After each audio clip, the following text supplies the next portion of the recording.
Bueno, buenas tardes a todos. Vamos a esperar un minutito más por si aquellos que estuvieran más rezagados se conectan y empezaré con la parte del fondo de la presentación. Yo, antes de empezar, también aprovecho para aquellos a quienes no me conozcáis. Soy Javier Cebrián, trabajo como abogado laboralista en el despacho Grant Thornton y en concreto en la oficina de Valencia. Yo inicié mis andaduras como abogado en el despacho de Cuatro Casas y nada, finalmente acabé aquí en Grant Thornton. Llevo más o menos un año y un par de meses, un año y 3 meses más o menos. Y estoy, la verdad, muy, muy contento. Supongo que aquellos que ya estuvisteis en la sesión de la semana pasada conoceríais a mi compañera África. Nada, trabajamos ambos juntos y esta ronda de webinars tiene el objetivo de daros pues, ciertas notas, cierta orientación respecto a cómo se tiene que aplicar o cómo tenemos que interpretar las diferentes normas o los diferentes reales decretos ley que se han ido aprobando gradualmente durante todo este periodo de estado de alarma. Bien, pues veo que más o menos somos suficientes, así que si os parece a todos bien voy a ir empezando. Vale, eh, vamos allá. Para quienes no conozcáis Grant Thornton, pues Grant Thornton es una oficina, bueno, es un despacho de corte internacional que está presente bueno, en un gran número de países. Como podéis ver, uy, se me ha pasado. Como podéis ver, tiene más de 700 oficinas en todo el mundo y estos son los países en los que estamos presentes. En concreto, en España contamos con un total de 10 oficinas y yo os hablo desde la mía, en este caso desde mi casa, pero como si fuera ya mi oficina, desde Valencia. Bien, ¿cuál es el objetivo de este webinar? Pues me he planteado dos objetivos. El primero es clarificar, como ya os avanzaba, aquellas dudas que podáis tener respecto a la regulación actual de los ERTES derivados de COVID. Y en segundo, y también paralelamente, os iré comentando estrategias o cómo tenéis que iniciar o mantener aquellos ERTES que, que se pudieran plantear durante este estado de alarma, o por lo menos una vez superado el mismo, tanto en este momento actual como una vez ya avanzados a ese estado de nueva normalidad. Vale. Me gustaría empezar también con una serie de datos para contextualizar lo que ha supuesto a nivel de empleo esta aprobación, esta regulación especial que se ha hecho de expedientes de regulación temporal de empleo motivados por COVID.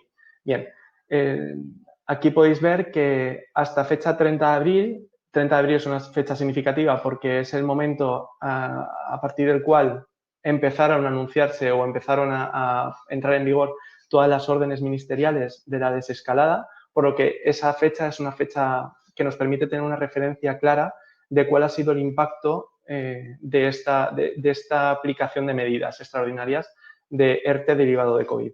Podemos ver que un 3,38 millones de personas son las que han sido afectadas por este tipo de expedientes, ya sean de fuerza mayor o de causas objetivas.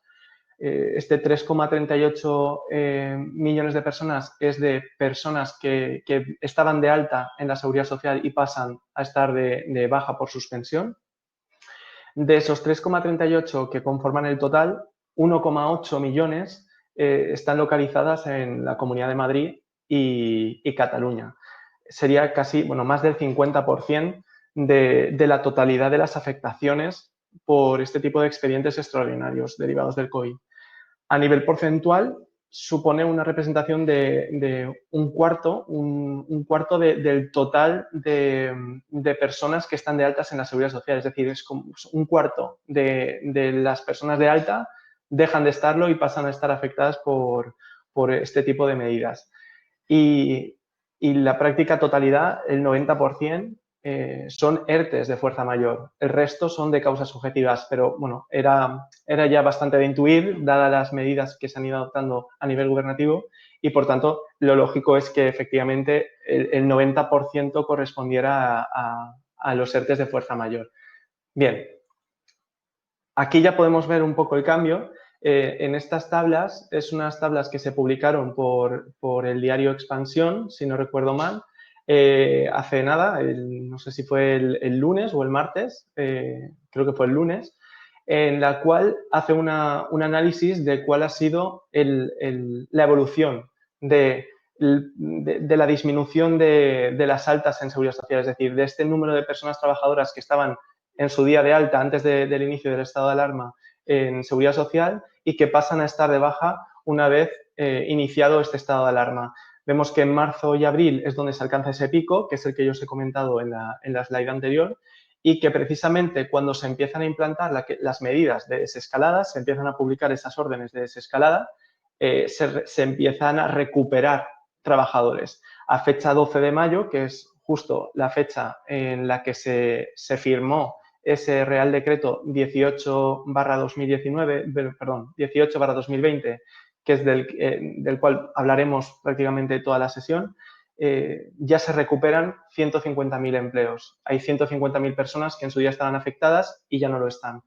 Obviamente, desde ese 12 de mayo hasta la actualidad, habrá habido un incremento, habrá habido una recuperación de trabajadores, habrá habido una recuperación de estas personas que en su día estaban de baja durante el estado de alarma y que ahora seguramente ya estarán de alta, derivada de esa reactivación de la producción o de la demanda de servicios por parte de las empresas, así como la flexibilización que se está haciendo de las diferentes medidas restrictivas establecidas a nivel gubernativo. Bien, pues ya metiéndonos de lleno en la cuestión y una vez ya contextualizados, vamos a ver qué es lo que tenemos en este momento actual. Pues, como sabéis, desde que se publicó el Real Decreto 8/2020, se crearon dos tipos de ERTE derivados del COVID. Tenemos el ERTE de fuerza mayor, derivado de causas de fuerza mayor, y el ERTE derivado de causas subjetivas, al que de vez en cuando le llamaré TOP, porque sabéis que las causas objetivas son económicas, técnicas, organizativas o de producción. Bien, pues tenemos estos dos tipos de ERTE. Esto no cambia, seguimos teniéndolos. Bien, ¿hasta cuándo podemos presentar o podemos seguir haciendo uso de estos ERTEs? Pues en ambos casos podemos seguir iniciando estos trámites, el inicio de un trámite de ERTE de fuerza mayor o de causas objetivas hasta el 30 de junio del 2020. Es una fecha límite que va más allá del estado de alarma. Se han desvinculado ambos ERTEs de la situación del estado de alarma. Otra cosa será la posibilidad de seguir aplicando sus medidas. Es decir, esta fecha es únicamente para la presentación. Es decir, en un ERTE de fuerza mayor, en un ERTE de fuerza mayor tú lo podrás seguir presentando hasta el 30 de junio, si bien decae a partir del 30 de junio. Desde el 1 de julio ya no puedes aplicar ningún ERTE de fuerza mayor. No obstante, el ERTE de causas objetivas lo seguirás pudiendo presentar hasta el 30 de junio y sus efectos se podrán extender más allá del 30 de junio. No obstante, la idea es que se han desvinculado del estado de alarma. Se han desvinculado de la fecha en la que se alce ese estado de alarma. Bien, diferencias entre uno y otro. Pues el ERTE de fuerza mayor, bueno, en ambos casos se han agilizado los procedimientos. El objetivo del Real Decreto 8/2020 es, aparte de dar mayor certidumbre y seguridad jurídica respecto a lo que pueda ser considerado una causa de fuerza mayor o para poder respaldar la actual coyuntura de nuestras empresas, se ha agilizado el trámite, se ha agilizado el trámite. La diferencia entre uno y otro. Empezamos con el de fuerza mayor, pues como sabréis, si muchos de vosotros ya lo habéis aplicado o trabajéis en despachos y lo habéis tramitado, es un ERTE que no requiere de una negociación, no requiere de constituir una mesa negociadora, te ahorras todo ese grueso que es el que más ralentiza la aplicación de una medida de este tipo. tiene total libertad, entre comillas, la empresa a efectos de determinar en qué grado va a aplicar esa medida. No obstante, en este ERTE sí que tenemos que dependemos, mejor dicho, de la autorización, entre comillas, de la autoridad laboral. Digo entre comillas porque lo que hace la autoridad laboral es constatar o no la existencia de una causa de fuerza mayor. Y tiene un plazo de 5 días para constatarla. Si presentamos nuestro ERTE con la medida X que sea, solo tendremos que justificarle a la autoridad laboral la causa de fuerza mayor que entendemos que concurre en nuestra empresa. Y ella tendrá 5 días para resolver si existe o no existe, y superados estos 5 días, se entiende que existe, en aplicación del artículo 24 de la Ley de Procedimiento Administrativo, se entiende que existe silencio administrativo positivo. Es decir, se entiende que existe causa de fuerza mayor y, por tanto, la empresa, con superado ese plazo de 5 días, podrá aplicar la medida en el sentido en el que la había planteado. Cuidado y ojo con esta cuestión porque han sido algunos de nuestros clientes los que han tenido el problema de que la norma establece que la autoridad laboral tiene 5 días para resolver. Es decir, que la resolución tiene que estar fechada dentro de esos 5 días, pero no dice que nos la tengan que notificar en esos 5 días, por lo que puede ser perfectamente factible que la autoridad laboral resuelva dentro de esos 5 días, pero nos la notifiquen al día 15 de haberlo presentado. Nosotros entendamos que tenemos una causa de fuerza mayor, si bien en esa resolución puede que se nos deniegue la misma, se entienda que no queda constatada la causa de fuerza mayor y nos quedemos inerte. Ahí no hay nada que hacer. Tenemos que volver atrás, no podemos aplicar medidas. Tenemos que volver a plantearlo o iniciar un ERTE de causas objetivas. Bien, y a eso voy. El ERTE de causas objetivas sí que tiene un procedimiento. Tiene un procedimiento de negociación y tiene unos plazos un poquito más alargados. Se han flexibilizado, pero bueno, siguen siendo unos plazos que nos van a ralentizar un poquito más la negociación. Bien, el ERTE de causas productivas, además de requerir más documentación, porque tendremos que acreditar con pruebas, con elementos que puedan ser valorados por nuestra representación legal o por aquellos que constituyan nuestra mesa negociadora, que existe una causa de fuerza mayor, perdón, que existe una causa objetiva que nos obliga a establecer esa medida de suspensión o reducción de contratos y que la misma está vinculada al COVID-19. Bien, si durante esta negociación alcanzáramos un acuerdo, pues ese acuerdo tiene la presunción de que las causas concurren, lo cual a efectos de impugnación es mucho más difícil de impugnar, porque solo se podría impugnar por fraude dolo, lo cual pues es relativamente difícil si ha habido una negociación de buena fe, si se ha planteado todo de forma correcta y como ya digo, existe un acuerdo entre la comisión representativa de la parte de los trabajadores. Bien, si no existiera un acuerdo, ahí tendríamos que tener pues mayor cautela, puesto que ya no hay una presunción de concurrencia de causas, sino que será la autoridad laboral o la inspección de trabajo la que nos pueda, revisando el expediente, ya llamar la atención respecto a esta medida que estuviéramos planteando y además de los propios trabajadores poder impugnar la medida cuestionando la propia causa de aplicación del ERTE. Entonces, más o menos esas diferencias. No se ha hablado del plazo, pero bueno, todos me imagino que ya seáis en mayor o menor grado especialistas en derecho, a estas alturas sabréis que el ERTE de fuerza mayor tiene un efecto retroactivo. La aplicación es retroactiva desde el momento en el que se inicia la causa de fuerza mayor, mientras que el ERTE de causas productivas o causas objetivas, mejor dicho, tiene el efecto desde el momento en que yo tomo la medida. Es decir, ya he negociado, he llegado a un acuerdo, no lo he llegado, pero tendrá efectos cuando yo se lo comunique a la autoridad laboral y será a partir de ese momento. Bien, estas son las diferencias. Vamos a ver qué novedades se han establecido con respecto al el Real Decreto 18/2020. Se nos habla de dos tipos de ERTEs de fuerza mayor. Ahora hay dos tipos. Uno que puede ser el total y el parcial.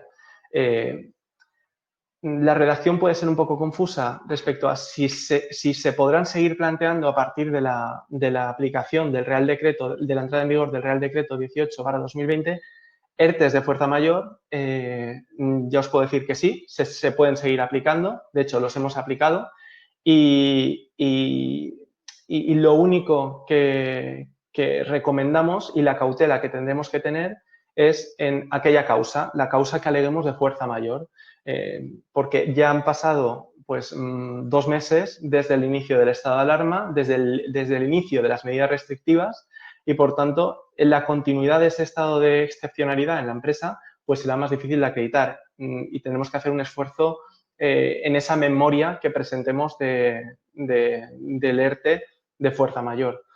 Pero no es imposible, se puede seguir aplicando y te la pueden constatar. Puede seguir siendo posible la constatación de una fuerza mayor porque estás dentro del margen legal para poder plantearla.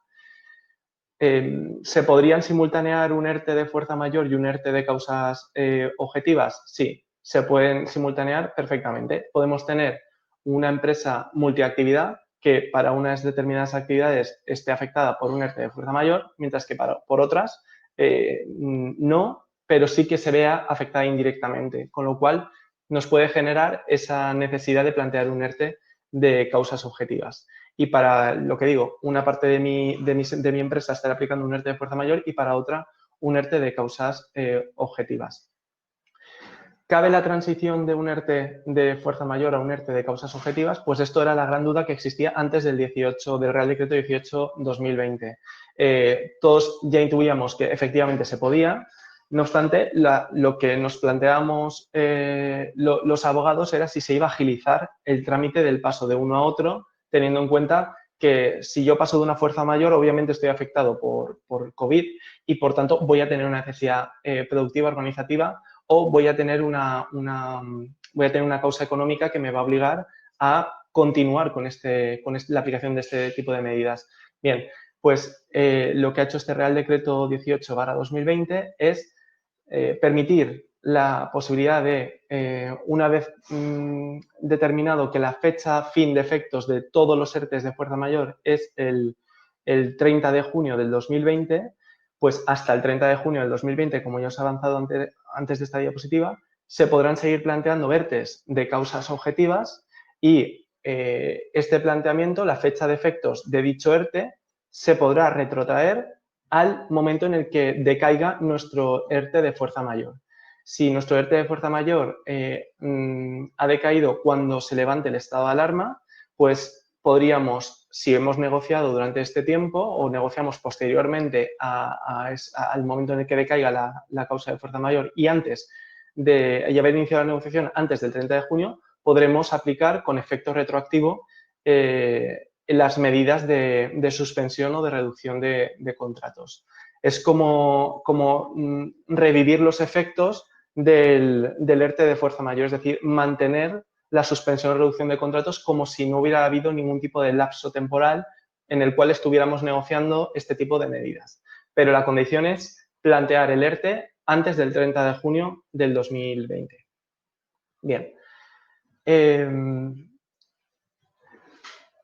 Como ya se está avanzando, hay dos nuevas tipologías de ERTE de fuerza mayor. Tenemos el ERTE de fuerza mayor total, en el cual desde el 13 de mayo toda mi plantilla está afectada, o sea, toda mi plantilla sigue afectada por esta causa de fuerza mayor que se me ha constatado o la tengo por silencio administrativo. Y otro tipo de ERTE que es el ERTE de fuerza mayor parcial, en el cual yo habré, atendiendo este proceso de desescalada que se inicia con la primera orden ministerial del 3 de mayo, pues habré reactivado parte de mi actividad, o sea, habré reactivado mi negocio, habré reactivado pues gradualmente y de forma parcial mi actividad, pero no tengo una necesidad de reincorporar de forma total a mi plantilla. Con ello, yo puedo incurrir en este ERTE de fuerza mayor parcial, recuperando aparte de mi plantilla. Bien, esto puede suponer que para algunos centros de trabajo yo siga teniendo un ERTE de fuerza mayor total y para otros ya esté en un ERTE de fuerza mayor parcial. Esto es relevante a los efectos de las comunicaciones que tengamos con el SEPE, porque, bueno, ya os avanzaré luego cuando hable del procedimiento las dudas de interpretación de esa norma del Real Decreto 18, que también ha generado pues mucha controversia y muchos quebraderos de cabeza. Bien, ¿Es obligatorio pasar a un ERTE de fuerza mayor parcial? Entendemos que sí, es obligatorio. Si una empresa, ya sea en un centro de trabajo o en su totalidad, tiene la posibilidad de recuperar a trabajadores, tiene que hacerlo. ¿Por qué? No solo porque el tenor literal de la norma te está estableciendo que deberán proceder a reincorporar, con lo cual es imperativo, sino porque estás asumiendo un riesgo un riesgo sancionador, que es el que yo os explicaré al final de este webinar. Te estás sometiendo a la posibilidad de que incurras en una infracción laboral y que tengas que hacer o devolución de prestaciones, perdón, que puedas hacer tanto la devolución de las prestaciones de desempleo que haya recibido ese trabajador que indebidamente ha continuado en situación de suspensión o reducción, y también la posibilidad de que te sancionen por la aplicación indebida de las exoneraciones de cuotas a la seguridad social, las exoneraciones de la cuota empresarial a la seguridad social. Hay algo que no os he dicho del ERTE de fuerza mayor parcial y que no lo establece la norma expresamente, y es que los efectos, es decir, el momento en el que yo tengo que desafectar a personas, o yo puedo empezar a desafectar, creo que sí que os lo he adelantado, pero bueno, por si acaso ya os lo aclaro, el momento en el que yo puedo empezar a desafectar personas para que me computen los beneficios que se establecen en ese Real Decreto 18/2020 es el 1 de mayo, no el momento de su entrada en vigor, que entró en vigor el 13 de mayo, no. Se puede aplicar desde el 1 de mayo. Si yo he desafectado a gente desde el 1 de mayo, podré aplicarme el régimen de exoneración de cuotas que establece este Real Decreto. Bien, la duración de ambos ERTEs, ya sea total o parcial, como máximo, será hasta el 30 de junio del 2020. El 30 de junio finalizan todos los ERTEs de fuerza mayor. Excepción, se ha creado una comisión de seguimiento tripartita laboral cuyo objetivo es hacer un estudio específico de determinados sectores de actividad o, en general, determinadas actividades que puedan verse afectadas más allá del 30 de junio por estas causas de fuerza mayor, y a razón de las cuales se podrá determinar la extensión de los efectos o la prórroga de estos ERTEs de fuerza mayor. No obstante, esto está siendo objeto de valoración. No sabemos qué va a salir de este tipo de comisión de seguimiento, y tendremos que estar pues a la espera de ver qué se resuelve.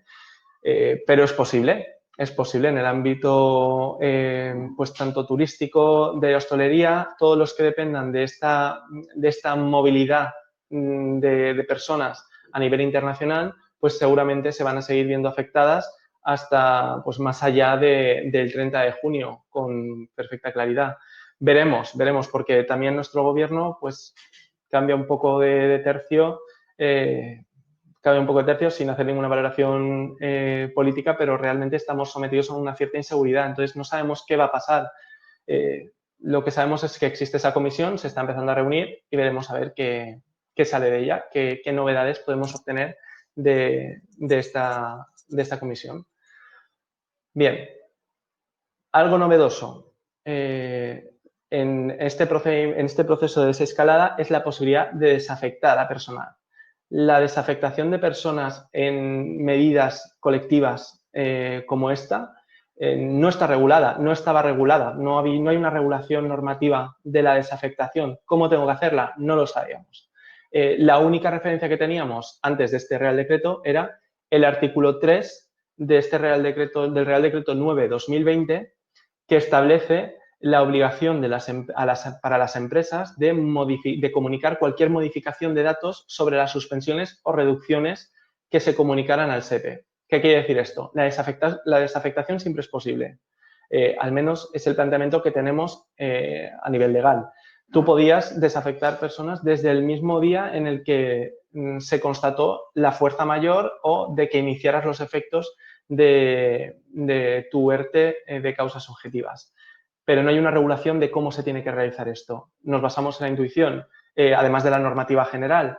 En este caso, durante este procedimiento, durante este proceso o este estado de excepcionalidad, esta situación de emergencia sanitaria, este Real Decreto 9/2020 ya nos ha aclarado, en primer lugar, que cualquier modificación de datos, que ya lo sabíamos, tenemos que comunicarlo al Servicio de Empleo Público Estatal. Con lo cual, nos confirma, podéis desafectar, comunicadlo al SEPE. Siguiente elemento que nos dio, pues nos hizo ver un poco la luz al final del túnel, que es el criterio del 1 de mayo del 2020 de la Dirección General de Trabajo que os he referenciado aquí y que vino a establecer o a interpretar o a informar de que cabía perfectamente la posibilidad de mantener de forma parcial un ERTE de fuerza mayor, que el hecho de desafectar por esa reactivación gradual de nuestro negocio no implicaba dejar de tener una causa de fuerza mayor. Y además especificaba que del mismo modo que podíamos hacer con un ERTE de causas objetivas en el cual en ese caso la medida depende de lo que acordemos con nuestra mesa de negociación o la medida que apliquemos unilateralmente atendiendo a, bueno, por no haber llegado a ningún acuerdo, cabe la recuperación de un trabajador que estaba en suspensión en un porcentaje de jornada. Se le da una preferencia a esta recuperación. ¿Por qué? Pues como medida de solidaridad. Es una medida, bueno, realmente es a los efectos de ahorrar el coste de las prestaciones, pero es una medida de solidaridad, entre comillas, de antes de recuperar a una persona en jornada completa, recupera pues yo que sé, a 4 en diferentes porcentajes de jornada. De esto yo me ahorro prestaciones y además tu plantilla vuelve a reincorporarse al trabajo y vuelve a generar un salario. Este criterio se confirma directamente con el artículo 1 del Real Decreto 18/2020. El mismo permite, al hacer esta doble tipología de ERTEs, la posibilidad de llevar a cabo desafectaciones parciales. Y aquí hay una referencia que es que nos genera, bueno, que es la que generó mayor controversia, que es la expresión de renuncia. Es decir, el Real Decreto 18/2020 establece que las empresas que estuvieran en cualquiera de los dos supuestos, bueno, dice los supuestos del párrafo anterior que venían a definir ERTEs de fuerza mayor total y ERTEs de fuerza mayor parcial, pues decía que las empresas que estuvieran en cualquiera de esos dos supuestos deberán comunicar la renuncia de su ERTE en el plazo de 15 días desde la fecha de efectos de la misma. ¿Cómo interpretábamos esto? Pues desde el punto de vista laboral, lo que entendíamos era, nos está dando un plazo de 15 días para, en el caso de quererlo, renunciar a nuestros ERTEs, renunciar al ERTE de fuerza mayor que estuviéramos aplicando. Si esa renuncia la queremos hacer porque tenemos obviamente cuando tenemos una reactivación de toda nuestra actividad, pues imaginaos, si empezaba en vigor el 13 de mayo y al 20 de mayo yo ya estaba activo al 100%, pues yo ahí comunico mi renuncia al ERTE. Bueno, a raíz de este Real Decreto 18/2020 se publicó en primer lugar un boletín, el boletín de la Tesorería General de la Seguridad Social, el boletín número 11/2020. En ese boletín, y ahí es cuando digo que surge la mayor parte de la controversia, se establecía que para poder aplicar un ERTE de fuerza mayor parcial y beneficiarte de las cuotas, de la exoneración de cuotas del personal que tú reincorpores, tendrías que haber procedido previamente a renunciar al ERTE de fuerza mayor total. Es algo que no entendíamos, o sea, yo estoy renunciando a mi causa de fuerza mayor, ¿cómo juega esto? ¿Cómo se establece? ¿Cómo me lo como? La propia organización de las propias organizaciones empresariales más representativas, en concreto la COE, indicó que no se debería interpretar en ningún caso en ese sentido. Y así lo pudimos constatar una vez la propia Dirección General de Trabajo, el propio Ministerio, en sus trámites de la sede electrónica, establece un trámite específico que se le llama renuncia a la prórroga. Es decir, un trámite específico por el cual, en el texto de descripción del mismo, hace alusión a ese articulado del Real Decreto 18 y dice que esos 15 días son para el caso de que tú quieras renunciar a la prórroga. Es decir, que tu ERTE no se extienda hasta el 30 de junio, que tú puedas renunciar a la misma, porque hayas renunciado a ese ERTE de fuerza mayor, porque hayas reincorporado a toda tu plantilla, con lo cual no es lo que nos estaba diciendo la Tesorería General de la Seguridad Social. De ahí que os ponga el icono de esa advertencia, que cuidado, no es lo que nos dice la Tesorería General, no procedáis a renunciar a vuestros ERTEs por este motivo. ¿Qué hacemos entonces si estamos ante una situación de ERTE de fuerza mayor parcial?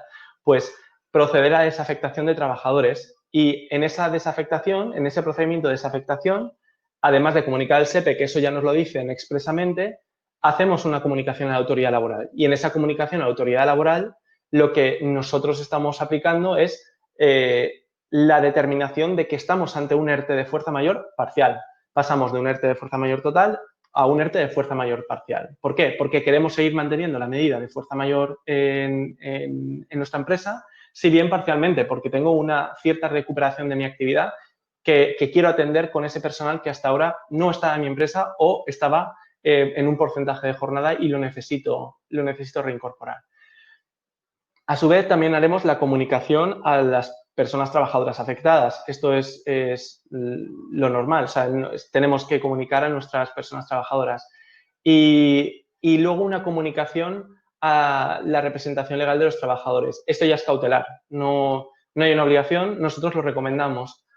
¿Por qué? Para no generar mayor conflictividad y en aras a la transparencia de la medida. También a la hora de llevar a cabo las desafectaciones, tenemos que utilizamos un criterio objetivo, utilizamos o recomendamos, mejor dicho, un criterio objetivo para la desafectación. ¿Por qué? Para que no genere arbitrariedad. Si yo tengo un conjunto de plantilla, imaginaos al 100% suspendida, pues qué menos que esa desafectación no sea discriminatoria, digo yo, y que no nos la puedan impugnar. Entonces, al final, el criterio objetivo es lo que nos va a garantizar o nos va a dar mayor seguridad o nos va a permitir defender, en su caso, que esa desafectación es conforme a derecho, es una desafectación lícita. Criterios, pues ya sea por el criterio geográfico, criterio del puesto, criterio de funciones, criterios de experiencia, criterios de formación, el que sea, pero tener un criterio a la hora de desafectar y comunicarlo, o esto es lo que desde mi punto de vista es lo más cauteloso, comunicarlo así a la autoridad laboral, al propio trabajador y a la representación legal. Establecerle qué criterios estamos siguiendo, por qué le seleccionamos a esa persona o ese grupo de personas y no a las otras tantas que están en régimen de suspensión de contratos. Bien, supuestos específicos que nos podemos encontrar en el ámbito de la desafectación, pues algunas de las empresas nos han consultado si cabe la posibilidad o cabe, si la representación legal de los trabajadores estando afectada por este tipo de medidas de fuerza mayor, tienen una prioridad de desafectación, como analogía a su prioridad de permanencia en otro tipo de medidas, como puede ser un despido colectivo. No hay una regulación de esta prioridad de desafectación a la representación legal de los trabajadores. De ahí que, además, insista en la aplicación de criterios objetivos. Apliquemos criterios objetivos que nos determinen por qué no cojo a esta persona, por qué sí que cojo a esta, independientemente de su ámbito, de si es un representante legal de los trabajadores, si es una persona sindicada o no lo es. Me da igual. Utilizo otro criterio, que es el que encaja con mi causa, el que encaja con mi necesidad de desafectación. Bien, otro elemento que también puede ser controvertido es el tema de las horas sindicales. ¿Qué pasa si yo desafecto a un representante legal de los trabajadores aplicando estos criterios objetivos y me dice, me cojo mis horas, tengo una cuota de horas y entonces nada, a mí lo siento mucho, pero yo no vengo a trabajar? Pues cabría la posibilidad de oponernos a esa utilización de las horas sindicales. ¿Por qué? Porque estoy ante una necesidad excepcional. Estoy ante una situación de debilidad a nivel productivo, también podría ser a nivel económico y, por tanto, tú tienes que cumplir con la jornada establecida, tú tienes que cumplir con el régimen de esa desafectación, porque yo tengo esa necesidad objetiva de que preste servicios. no tenemos precedentes a nivel jurisprudencial de esta situación, si bien sí que se intuye que ese es el criterio que se utiliza a nivel jurisprudencial a la hora de negarnos a la utilización de esas horas sindicales. Sabéis que es un tema muy sensible y que en este caso, efectivamente, sigue teniendo la misma sensibilidad, pero tendremos una causa de peso para poder oponernos a la misma. Bien, ¿qué más cuestiones? Exoneración de cuotas. El tema de las exoneraciones de cuotas se ha ampliado, por así decirlo, se ha ampliado, hay más supuestos para la exoneración de cuotas. En el caso de los ERTEs de fuerza mayor total, siguen aplicando las exoneraciones que se establecieron en el Real Decreto 8/2020. En este Real Decreto nos decían que para las empresas de menos de 50 personas trabajadoras habrá un 100% de la exoneración de la cuota empresarial de la Seguridad Social. Si estamos en empresas de 50 o más personas trabajadoras, esta exoneración será del 75%. Esto se aplica desde el inicio de tu causa de fuerza mayor, imaginaos que es en marzo, desde el inicio del estado de alarma, 14, 16 de marzo, hasta la finalización, podría ser hasta el 30 de junio del 2020. Entonces, tenemos ese tipo de exoneraciones por mantener a toda la plantilla en el ERTE y, ojo, siempre y cuando no tengamos un supuesto de reactivación parcial en el que tendremos la obligación de reincorporar. Pero bueno, si no estamos ante esa situación, cierre total, absoluto, no podemos abrir, pues teníamos este supuesto de exoneración. Bien, personas reincorporadas. Cuando estamos ante un fuerza mayor parcial, tenemos dos colectivos. Ahora ya podemos diferenciar en una fuerza mayor parcial en la que ha habido reincorporaciones, podemos diferenciar dos colectivos. El colectivo de personas reincorporadas del colectivo de personas no reincorporadas. En ambos casos se modifica el régimen de exoneración. Habremos venido aplicando lo que establecía el Real Decreto 8/2020, que es el de la columna anterior, hasta el momento en el que procedamos a reincorporar a trabajadores. Cuando empecemos a reincorporar a trabajadores, se nos aplica este tipo de medida. En el caso de que estemos hablando de las personas reincorporadas y que mi empresa tenga menos de 50 trabajadores, las exoneraciones de la cuota empresarial a la Seguridad Social será del 85% durante el mes de mayo y del 70% durante el mes de junio del 2020. Es decir, a mí me están exonerando de mi cuota empresarial de la persona que está ya reincorporada. En el caso de que estemos hablando de empresas de 50 o más trabajadores, de personas trabajadoras, esta exoneración será del 60% durante el mayo del 2020 y del 45% durante junio del 2020. Si, en cambio, estamos hablando de personas no reincorporadas, podemos ver que para las empresas de menos de 50 trabajadores la exoneración será del 60% durante el mes de mayo de 2020 y del 45% durante el mes de junio. Y si es de 50 o más trabajadores, la exoneración será del 45% durante el mes de mayo y del 30% durante el mes de junio. Se le está dando una prevalencia o se está premiando la reincorporación de personas trabajadoras en el caso de un ERTE de fuerza mayor parcial. La exoneración es superior. Bien, a nivel de desempleo. Esto es un cambio que parece que no haya tenido mucho calado a nivel prensa y a nivel social. No se está hablando, o por lo menos es la impresión que a mí me ha dado y que a mis compañeros de despacho y compañeras de despacho también les está pareciendo, que no se le está dando suficiente repercusión a esta cuestión y pues es importante.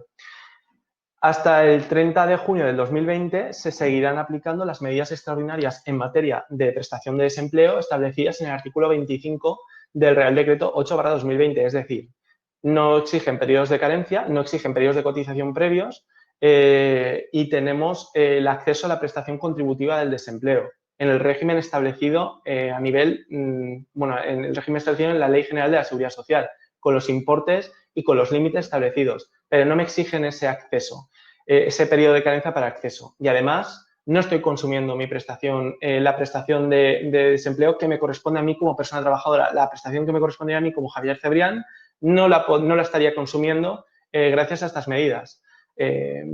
Sabéis que tenemos un máximo de 24 meses y y esos 24 meses no los voy a empezar a consumir durante este periodo hasta el 30 de junio. ¿Qué pasa a partir del 30 de junio? O sea, durante el 1 de julio en adelante, si estamos hablando de personas que en principio, tal y como está regulada la norma, solo cabría la extensión respecto a los ERTEs de causas objetivas derivadas del COVID, si los he iniciado conforme a los trámites que están establecidos. Bueno, pues en ese caso, de ese tipo de ERTEs, que son en principio los que se podrían mantener vigentes, pues las medidas extraordinarias en materia de desempleo, el artículo 25, deja de ser aplicable. Yo ya empiezo, Javier Cebrián, afectado por un ERTE de causas objetivas con carácter previo al 30 de junio y posteriormente, es decir, desde el 1 de julio del 2020 sigo afectado por ese ERTE de causas objetivas, empiezo a consumir mi prestación de desempleo, la que me corresponde como persona trabajadora. Tendré que calcular, se tendrá que calcular si cumplo las exigencias, la carencia de cotización suficiente para acceder a esa prestación y si no, puedo incluso quedarme sin prestación. Puedo quedarme a cuenta cero, no tener prestación alguna desde el 1 de julio del 2020. De ahí que diga que esta medida tiene un calado muy significativo. Obviamente hay un ahorro en materia de prestaciones para para el gasto público del Estado, pero las personas trabajadoras quedan directamente afectadas. ¿Cuál es la excepción? La excepción podría ser, desde un punto de vista, puestos a lucubrar, podríamos hacerlo, podría ser en el caso de que amplíen las medidas de los ERTEs de fuerza mayor, podría ser que se mantuvieran esas medidas extraordinarias, pero no tenemos ningún tipo de certeza. Es un planteamiento que hago yo, por posible lógica de la causa de fuerza mayor, por el carácter más imperativo de la misma, pero no se ha determinado nada. Tenemos que esperar a ver qué nos dicen. Lo que sí que sabemos es que sí que se exoneran a los fijos discontinuos. Los fijos discontinuos seguirán aplicando ese régimen especial del artículo 25 del Real Decreto 8/2020.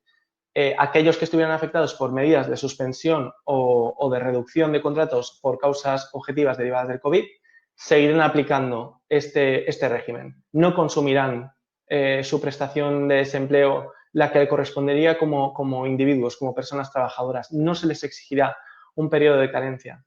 Y además, sabéis que en el caso de no estar dentro de un ERTE, pero si hubieran visto interrumpida su actividad o no se pudieran reincorporar una vez iniciaran su temporada de trabajo, su llamamiento, tendrían esa exoneración de 9 días, es decir, de 90 días. Podrían aplicar durante 90 días la prestación de desempleo de carácter extraordinario y esta no les descontaría de su prestación, de la prestación a la que tuvieran la que pudieran tener acceso como personas trabajadoras. Bien. Creo que no se me olvida nada. Perfecto.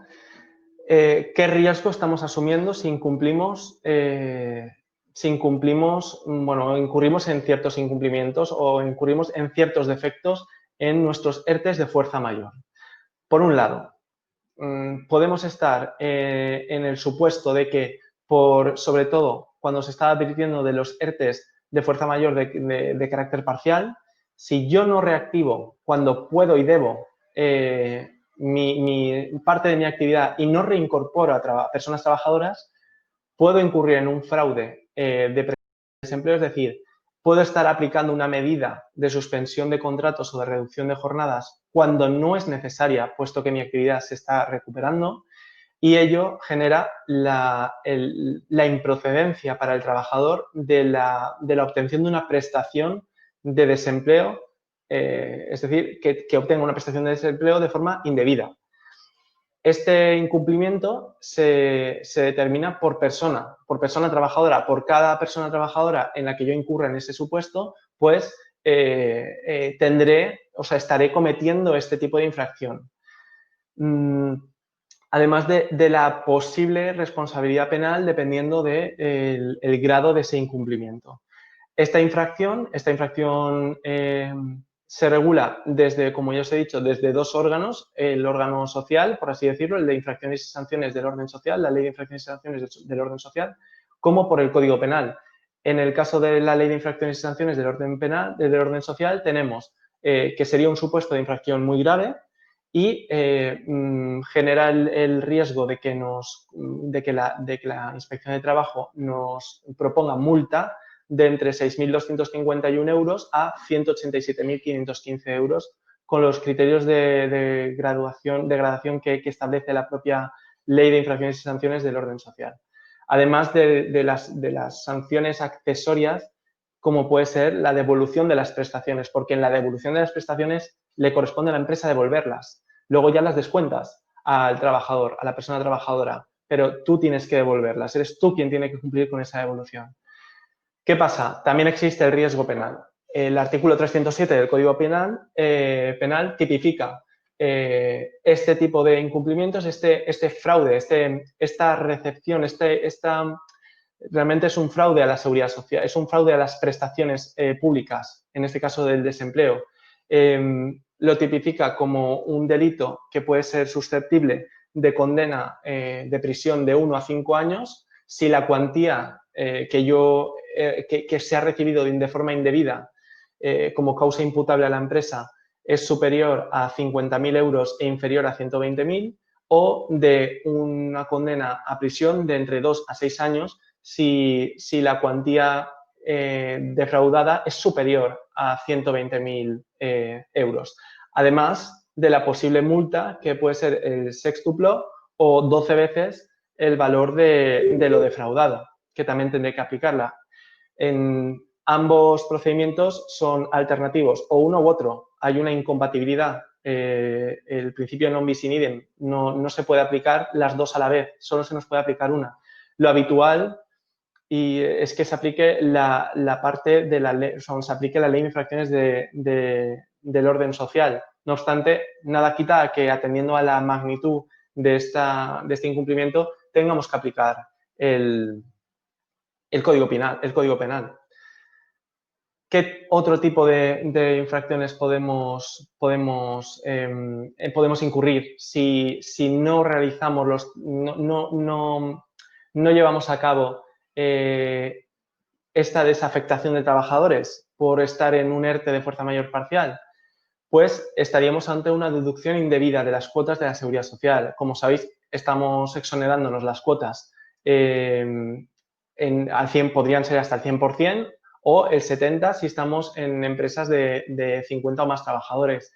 En ese caso, podríamos tener dos tipos de incumplimientos, o bien estar obteniendo o disfrutando indebidamente de cualquier tipo de reducción, bonificación o incentivo en relación a las cuotas de la Seguridad Social que nos correspondan, y esta sería una infracción grave, o el otro tipo sería la muy grave, que es cuando efectúo declaraciones o facilito consignar datos falsos o inexactos que ocasionen liquidaciones, deducciones, compensaciones fraudulentas en las cuotas de seguridad social. Aquí hablamos de fraudulencia, es decir, la diferencia entre un tipo y otro es la voluntad dañosa, el engaño, la intencionalidad, por así decirlo.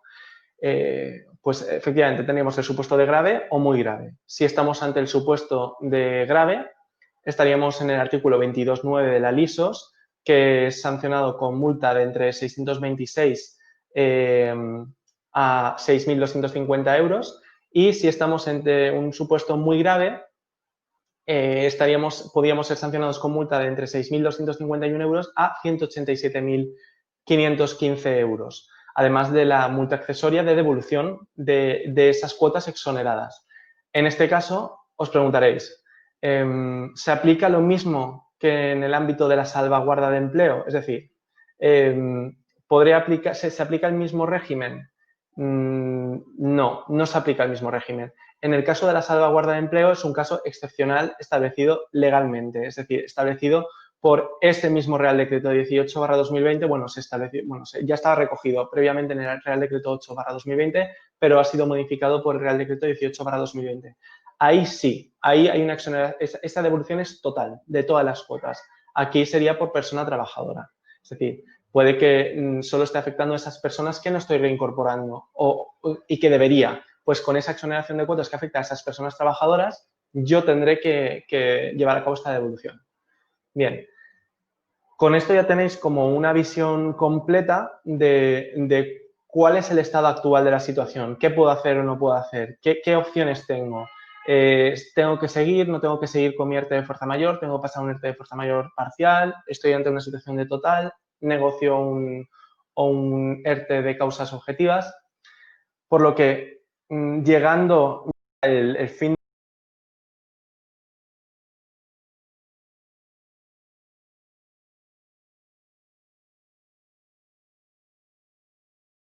necesito un ERTE, yo no tengo causa de fuerza mayor, entonces todo el mundo vuelve a trabajar, ya sea antes o hasta el 30 de junio. Todo el mundo vuelve a trabajar, ya no tengo ninguna necesidad. Segundo escenario, yo continúo aplicando mis medidas de suspensión y reducción. ¿Cómo? Pues porque yo ya me he procurado de iniciar el procedimiento de un ERTE de causas objetivas derivadas del COVID antes del 30 de junio para que exista esa reanimación de los efectos, es decir, haya ese efecto retroactivo, que desde el momento en que mi ERTE de fuerza mayor parcial decae, puedan seguir aplicándose las medidas de suspensión y reducción de jornadas derivado de esta negociación del ERTE de causas objetivas. ¿Hasta cuándo? Este ERTE de causas objetivas lo podré aplicar hasta el 31 de diciembre del 2020. Bien. Tercer escenario, me quedo sin ERTEs, ¿qué hago? No tengo nada planteado, no he sido previsor, no he utilizado estrategia, no he iniciado ningún ERTE de causas objetivas. Pues siempre podrás aplicar las medidas de flexibilidad que siguen estando vigentes desde hoy hasta, bueno, espero, porque como ahora va a haber una posible reforma la reforma de la reforma laboral del año 2013, pues no sabemos qué va a pasar. Pero en principio, tal y como está regulado nuestro Estatuto de los Trabajadores, hay otras medidas de flexibilidad. E incluso podría caber la posibilidad de plantear un ERTE de causas objetivas, un nuevo ERTE de causas objetivas. Pero ojo, aquí, si yo ya he aplicado un ERTE de causas objetivas con carácter previo, tendremos que procurar justificar muy bien que esa causa objetiva no tenía nada que ver o es diferente, sustancialmente diferente con respecto a la que yo apliqué en el momento anterior. Porque nuestra jurisprudencia nos dice que no podemos utilizar la misma causa para aplicar esta medida. Tenemos que utilizar una información diferente, es decir, utilizar una justificación diferente. Puede ser, obviamente, por motivo de COVID, pero porque nos está afectando durante ese periodo hasta el 31 de diciembre o más allá. Habrá que justificarlo muy bien para no generar ningún tipo de duda de legitimidad de la medida. Y respecto a estas medidas de flexibilidad, pues bueno, ya aprovecho para emplazaros al próximo webinar que será este viernes, en el cual pues trataré estas medidas que tenemos en nuestro haber para poder adaptarnos a la situación en la que nos encontraremos a partir del 1 de julio. De esta forma ya ponemos fin a este webinar. Muchísimas gracias por haberme atendido. Ahora voy a leer las dudas y os voy a ir en la medida de lo posible respondiendo a todos y espero que os haya sido clarificador y os haya sido fructífera la asistencia. A ver, voy a empezar leyendo las dudas. Vale, nos pregunta Mercedes si en el ERTE de fuerza mayor, el paso del ERTE de fuerza mayor al ERTE de causas ETOP, hay que iniciar nuevamente los trámites. Sí, hay que iniciar nuevamente los trámites. Es decir, si hablamos desde el punto de vista de procedimiento, sí, tú tienes que volver a iniciar la constitución, tendrás que iniciar una constitución de una mesa negociadora y lo que estamos estableciendo es, lo que se ha establecido es que efectivamente tienes hasta el 30 de junio del 2020 para procurar que no haya ningún tipo de lapso en la aplicación de medidas para tu plantilla. Respecto a la prestación, hasta que no finalice el 30 de junio, la prestación sigue siendo la misma, no hay ninguna modificación porque la prestación por desempleo no variará a partir del 1 de julio. A partir del 1 de julio no sabemos si se va a establecer, lo lógico es que haya un procedimiento individual del trabajador porque la empresa ya no puede hacer una demanda colectiva, o sea, una presentación o una solicitud colectiva de prestaciones, porque ya no es un mismo régimen, cada uno tendrá su situación particular. No obstante, puede que sigan estableciéndonos a la empresa como referente a efectos de comunicar datos al SEPE y de llevar a cabo esta solicitud de prestaciones. Pero en principio no hay nada regulado, no sabemos qué va a pasar. No sé si se va a establecer un procedimiento especial, si a partir de ahí ya no es la competencia de la empresa llevar a cabo esta comunicación de datos, si lo hará directamente la autoridad laboral, no lo sabemos. Bien, también nos pregunta Nuria la obligatoriedad de pasar un ERTE de fuerza mayor parcial. ¿Es igualmente obligado pasar a ERTE de fuerza mayor parcial a partir del 1 o 13 de mayo si el comercio decide no abrir sus puertas? Pues me parece muy buena pregunta. Yo entiendo que desde el 13 de mayo ya tienes la obligación. Lo que haya pasado del 1 al 13 es algo que no te van a exigir. El problema es que sí que te podrás, o sea, te habrás evitado, si tú ya tenías la obligación a partir del 13 de mayo de aplicarte esas exoneraciones de cuotas, pues habrás perdido las que hayas devengado desde el 1 al 13 de mayo. Y en algunos casos, con la reincorporación de personas trabajadoras, son sustancialmente más altas de las que tú te podrías estar aplicando. Puede ser. Quiero decir que al final el beneficio podría ser tuyo. Si tú no lo estás aplicando, pues obviamente a fecha de hoy, pues ya lo has perdido. Pero esa obligación es desde la entrada en vigor. Otra cosa, los efectos que puedan tener carácter retroactivo. Es decir, desde el 13 de mayo es cuando tú tienes la obligación. ¿Hay plazo para comunicar el cambio de ERTE de fuerza mayor total a parcial con la comunicación de las desafectaciones y calendario suficiente? Con la comunicación de desafectaciones y calendario suficiente. Bien, el plazo. Nos dice el Real Decreto 18/2020 que cuando desafectemos tiene que ser con carácter previo. Es decir, que antes de desafectar, comunicar. Nosotros realmente lo estamos haciendo el mismo día. Nosotros el mismo día que se produce esta desafectación, lo comunicamos. El mismo día o el día previo si llegamos, porque en muchas ocasiones, y tal y como ha ido estos procedimientos de desescalada, no tenemos una previsión de cuándo podemos o no llevar a cabo estas medidas de desafectación o si, por ejemplo, mañana voy a poder abrir y en qué condiciones. Entonces, intentamos que al menos sea el mismo día. No obstante, esta literalidad del propio, este carácter literal que establece el propio Real Decreto 18/2020 ha sido en cierta medida matizado por el propio SEPE en sus propios criterios de aplicación, porque permite que tú puedas esperarte al mes completo, a tener el conocimiento durante el mes completo de cuál ha sido tu nivel de desafectaciones para comunicarle quién va a recibir o no va a recibir prestación o en qué grado o porcentaje va a recibir una prestación. Con lo que efectivamente el SEPE está pues un poco abogando a que seamos cautelosos, que nos esperemos a saber cuál es el personal, cuál es el conjunto de personal que vamos a desafectar. Y este límite será el límite del mes natural, por si hay reincorporaciones de días completos, porcentajes de jornada, que lo tengamos claro, vamos. No obstante, esta interpretación la hacemos como una doble interpretación, es decir, como una doble comunicación. Comuniquemos cuando se desafecta y luego a nivel mensual hagamos como una especie de resumen de desafectaciones. Puedes hacer esas dos vías. Nosotros, por mi parte, lo que hacemos es comunicar el mismo día. No volvemos a hacer una comunicación de resumen, pero sí que nos lo habilita el propio SEPE.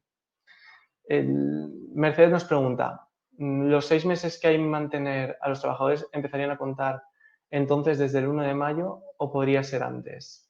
Los 6 meses es desde la reincorporación, es decir, desde la reincorporación de personas trabajadoras a partir del 13 de mayo. Si no me equivoco, y aquí que me corrija mi compañera África, es desde la entrada en vigor del Real Decreto. Independientemente de que los efectos de las exoneraciones puedan ser antes, tú desde la reincorporación, porque esa es una de las dudas que teníamos también cuando entró en vigor o cuando se publicó el criterio. La aplicación de las medidas no establece desde qué momento de la reincorporación tengo que computarlo, pero será desde la entrada en vigor cuando yo tengo la posibilidad de reincorporar o yo tengo la obligación de reincorporar cuando yo empiece a computar estas desafectaciones. No obstante, también dice el Real Decreto que será cuando tengo 2 personas desafectadas, o sea, te dice personas desafectadas. Vale, estoy recordando. Discúlpame, Mercedes, ya me acuerdo. Lo que dice el Real Decreto 18/2020 es que cuando yo tengo a personas desafectadas, cuando yo desafecte 2 personas al menos, ya tendré la posibilidad de iniciar el cómputo de estos 6 meses, independientemente de que sea previo al 12 de mayo o al 13 de mayo, que es cuando entro en vigor. Así que si tú lo has hecho desde el 1 de mayo, tú ya empiezas a computar esos 6 meses desde el 1 de mayo. Bien. Rocío, hasta el 30 de junio del 2020, tanto los ERTEs de formación o TOP no tendrán carencia mínima para acceso a la prestación de desempleo y no computará el consumo de desempleo. ¿Es correcto? Efectivamente, lo has dicho perfectamente, Rocío. Hasta el 30 de junio no se computa. No hay periodos de carencia, no hay consumo de tu prestación individual. A partir del 1 de julio o desde el 1 de julio, sí. En un ERTE top antiguo la suspensión era de 10 a tal. En los ERTEs de top de ahora puedo suspender al 100%. Te refieres a reducción, la reducción el porcentaje de reducción. No lo estamos aconsejando, sinceramente no lo aconsejamos. El Real Decreto 1480, bueno, el Real Decreto y el propio Estatuto de los Trabajadores te determina que las medidas de reducción de jornadas tienen que ser de un mínimo del 10 y de un máximo del 70. Seguimos recomendando hacer esta reincorporación, esta desafectación parcial conforme a estos porcentajes del 10 al 70. No obstante, sí que es verdad que ha dejado abierta esa vía. Yo, de forma cautelar y ante la falta de regulación expresa, seguiría aplicando el mismo criterio. Tener un máximo de desafectación del 70 y un mínimo de desafectación del 10%. Veo que creo que no hay más dudas. Pues nada, oye, que muchísimas gracias por atender a este webinar y cualquier otra cuestión, pues al final de esta presentación tenéis los datos de mis compañeras y de mi persona para que, si lo estimáis oportuno, pues me preguntéis lo que necesitéis. Espero veros la semana que viene, el viernes que viene en el siguiente webinar. Y que lo disfrutéis mucho. Bueno, muchas gracias por todo y hasta luego.